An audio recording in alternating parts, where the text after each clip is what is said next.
샬롬 반갑습니다. 오늘은 예레미야 13장부터 15장까지 말씀을 함께 살펴보겠습니다. 먼저 13장에서는 하나님께서 예레미야에게 아주 특별한 행동을 명령하십니다. 뱃띠를 사서 이 유브라데 강가에 있는 바위 틈에 감추었다가 다시 가져오게 하십니다.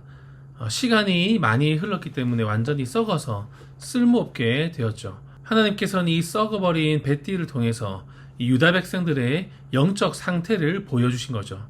이어서 14장에는 가뭄이 찾아옵니다. 비가 내리지 않고 또 땅은 갈라지고 사람과 짐승 모두가 큰 고통을 겪게 되죠. 이 예레미야가 하나님께 간절히 기도하지만 하나님께서는 백성들의 죄가 너무 깊어졌다라는 말씀만 하시죠. 그런데 그 와중에도 이 거짓 선지자들이 곧 평안해질 거라는 거짓말로 백성들을 속이게 됩니다.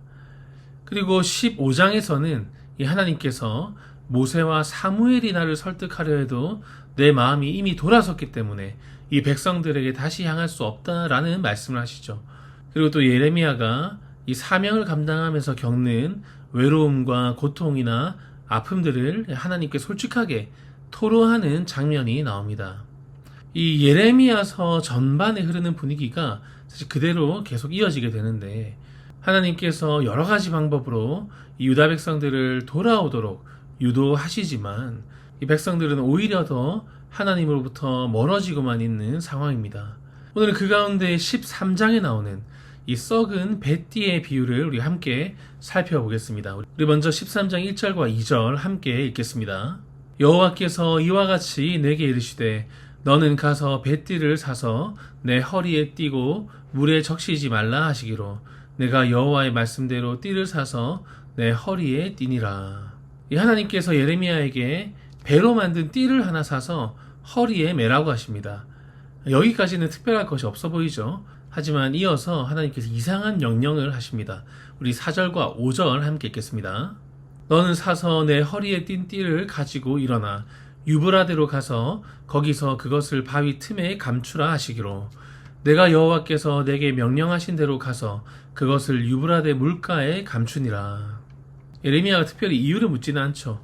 왜 하필 유브라데인지 왜 감추어야 하는지 묻지 않고 그대로 순종합니다. 그리고 여러 날이 지난 뒤에 하나님께서 다시 말씀하십니다. 우리 7절 함께 읽겠습니다. 내가 유브라데로 가서 그 감추었던 곳을 파고 띠를 가져오니 띠가 썩어서 쓸 수 없게 되었더라. 굉장히 의아한 명령이죠. 하나님께서 왜 이런 일을 시키셨을까? 띠 하나를 일부러 썩게 만드는 것이 과연 무슨 의미가 있는가? 하나님께서 직접 그 뜻을 9절에서 설명해 주십니다. 우리 9절 함께 읽겠습니다. 여호와께서 이와 같이 말씀하시니라. 내가 유다의 교만과 예루살렘의 큰 교만을 이같이 썩게 하리라. 이 말씀 앞에 우리는 보통 이렇게 깨닫겠죠. 하나님께서 교만을 책망하시기 위해서 이렇게 하셨구나. 교만하면 안 되겠구나. 이 정도 깨닫고 넘어가는 경우가 많습니다. 물론 맞는 말씀이지만 조금 더 말씀을 자세히 보면 하나님께서 정말 강조하시고자 하는 포인트가 11절에 나옵니다. 우리 11절 함께 읽겠습니다. 여호와의 말씀이니라. 띠가 사람의 허리에 속함 같이 내가 이스라엘 온 집과 유다 온 집으로 내게 속하게 하여 그들로 내 백성이 되게 하며 내 이름과 명예와 영광이 되게 하려 하였으나 그들이 듣지 아니하였느니라. 오늘 말씀의 핵심은 띠가 어디에 있어야 하는가죠. 하나님께서는 이 띠가 원래 어디에 있어야 하는지를 먼저 말씀하십니다. 띠는 허리에 있어야 됩니다. 허리에 매여 있을 때 그 띠는 존재 가치가 있는 것이죠. 아무리 좋은 옷감으로 만들어졌다 하더라도 허리에서 떨어져서 흙 속에 묻혀 있으면 결국에 썩을 수밖에 없습니다. 반대로 주인의 허리에 잘 붙어 있으면 옷이 흘러내리지 않게 단단히 붙잡아주고 또 움직임을 돕고 또 필요한 역할을 감당하게 되는 것이죠. 하나님께서는 이 띠 비유를 통해서 이스라엘에게 경고하십니다. 원래 하나님께서는 이스라엘을 가까이 두려 하셨고 또 뱃띠가 허리에 속해 있듯이 하나님께 속한 백성으로 삼으셨죠. 그래서 11절 보시면 내게 속하게 하여 내 백성이 되게 하고 내 이름을 대표하고 나를 명예롭게 하고 나의 영광이 되게 하려 하였다라고 말씀하십니다. 하지만 듣지 않았다는 거죠. 하나님께서 유다 백성을 가까이 두기 위해 부르셨고 함께 하시기 위해 부르셨고 또 하나님의 영광을 드러내는 백성이 되게 하시려고 선택하셨다는 겁니다. 그런데 시간이 흐르면서 이 백성들은 하나님에게서 조금씩 멀어졌습니다. 그리고 결국에는 우상을 의지하죠. 그리고 그 우상을 마음에 품은 채 성전에 나와 제사까지 드립니다. 두 마음을 품고 두 주인을 섬기는 것이죠. 그리고 결국엔 하나님의 말씀도 듣지 않습니다. 패약한 백성이 되어버리죠. 마치 허리에서 떨어진 띠가 자연스럽게 썩어가듯이 본래의 영광의 모습을 완전히 잃어가게 된 것입니다. 하나님께서는 그 이유를 복잡하게 설명하시지 않으시고 한 문장으로 깔끔하게 정리하십니다. 11절 하반절이죠. 그들이 듣지 아니하였다. 이 예레미야서를 읽다 보면 이 말씀이 계속해서 반복됩니다. 듣지 않았다. 귀를 기울이지 않았다. 목을 곧게 하였다. 이런 표현이 예레미야 전체에 반복해서 나옵니다. 교만이라고 해서 어떤 행동을 꼭 해야지만 교만이 아닙니다.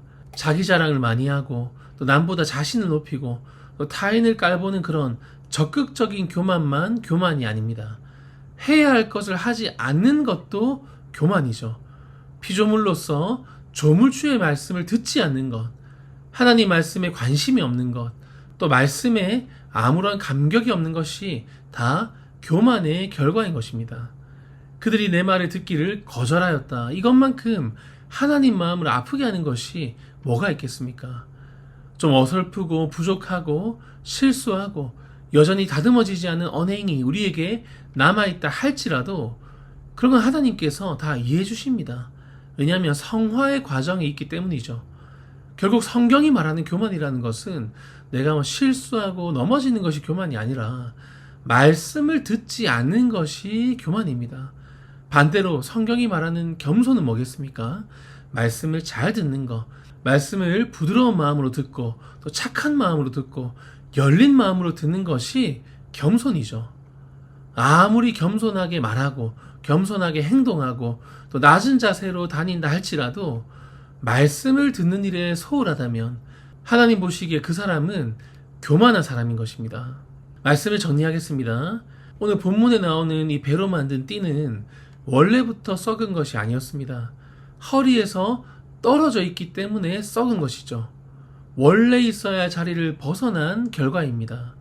하나님께서도 이스라엘 향해서 내 허리의 띠처럼 너희를 내가 가까이 두려고 했다라고 말씀하시죠. 그게 하나님의 마음입니다. 하나님께 붙어 있을 때는 하나님의 영광을 드러내는 백성이었지만 스스로 하나님을 떠나버리고 또 썩은 뱃띠가 스스로 된 것입니다. 그래서 오늘 본문의 중심은 심판 그 자체가 아니라 하나님과의 관계가 얼마나 중요한 것인가를 말씀하고 있죠. 하나님께 가까이 있으면 우리는 삽니다. 하지만 떠나면 썩게 되어 있습니다. 우리의 신앙도 마찬가지죠. 주인 허리에 이 뱃띠와 같은 우리가 하나님께 단단히 매여 있지 않고 스스로 나풀거리며 떠나버리면 우리의 영은 서서히 썩어 들어갈 수밖에 없습니다. 하나님 허리에 매여 있는 삶이란 무엇이겠습니까? 특별한 것이 아니죠. 말씀을 늘 가까이 하고 예배의 모든 순서에 마음을 담아 소중히 올려드리고 또 하나님의 음성에 날마다 귀 기울이고 하나님의 심정을 이해하려 애쓰는 삶, 그것이 바로 하나님의 허리에 매여 있는 삶인 것입니다. 오늘 하루도 우리가 겸손한 마음으로 하나님 허리에 매여 있는 삶, 말씀에 붙들린 삶, 주님께 깊이 뿌리 내린 삶을 살아가셔서 하나님께 속하여 하나님의 이름을 높이고 하나님의 영광이 되는 그런 복된 하루를 살아가시기를 주님의 이름으로 간절히 축복합니다. 아멘. 기도하겠습니다. 사랑이 많으신 하나님 아버지, 오늘도 말씀을 통하여 우리의 본래 있어야 할 자리가 어디인지를 다시 한번 깨닫게 하시니 감사를 올려드립니다. 허리띠가 허리에 붙어 있을 때 가장 아름답고 제 역할을 온전히 감당하듯이 우리도 하나님께 붙어 있을 때 비로소 참된 생명을 누리고 우리의 참된 가치가 발견되고 또 맡기신 사명을 감당할 힘을 얻을 수 있음을 기억하게 하여 주시옵소서. 우리 안에 말씀을 가볍게 여기고 하나님의 음성보다 세상의 소리에 더 귀를 기울였던 교만한 모습이 있었다면 용서하여 주시고 말씀을 듣는 마음, 또 들은 말씀에 순종하는 마음을 허락하여 주시옵소서. 예배의 모든 순서를 소중히 여기게 하시고 기도에 힘쓰게 하시고 겸손의 사람이 되게 하여 주시옵소서. 우리의 생각과 말과 행동이 하나님께 속하기를 원합니다. 우리의 삶을 통해 하나님의 이름이 높임을 받게 하시고 어디에서 무엇을 하든지 하나님의 영광을 드러내는 복된 삶이 되게 하여 주시옵소서. 감사드리며 예수님 존귀하신 이름으로 간절히 기도드립니다. 아멘. 오늘은 필리핀 선교지를 위하여 합심하여 기도하겠습니다. 필리핀 방까방까 마을 아이따 부족을 위해 세워진 하나님 자녀들의 교회와 어린이집 사역 위에 성령님의 도우심이 충만히 임하게 하시고 제시 목사님에게 하늘의 지혜와 지식을 더하여 주셔서 말씀으로 성도들을 잘 양육하게 하셔서 하나님 나라가 더욱 넓게 확장될 수 있도록 인도하여 주시옵소서. 또한 세워주신 교회가 방까방까 마을 사람들에게 하나님의 사랑과 구원의 은혜를 전하는 거룩한 방주가 되게 하시고 참된 제자들이 많이 세워져서 영적 자립을 이루어갈 수 있도록 은혜 더하여 주시옵소서. 끝으로 어린이집을 통해 다음 세대가 하나님의 자녀로 바르게 성장하게 하시고 우리 교회를 통한 선교적 지원도 끊임없이 아름답게 이어질 수 있도록 인도하여 주시옵소서. 계속해서 육신의 아픔과 질병 가운데 있는 믿음의 가족들과 또 삶의 여러 문제와 경제적 어려움을 겪고 있는 성도들을 위해서 기도해 주시고 또 우리 교회 다음 세대 부흥과 지역사회와 나라와 민족의 회복을 위하여 마음 모아서 간절히 기도하도록 하겠습니다. 기도합니다.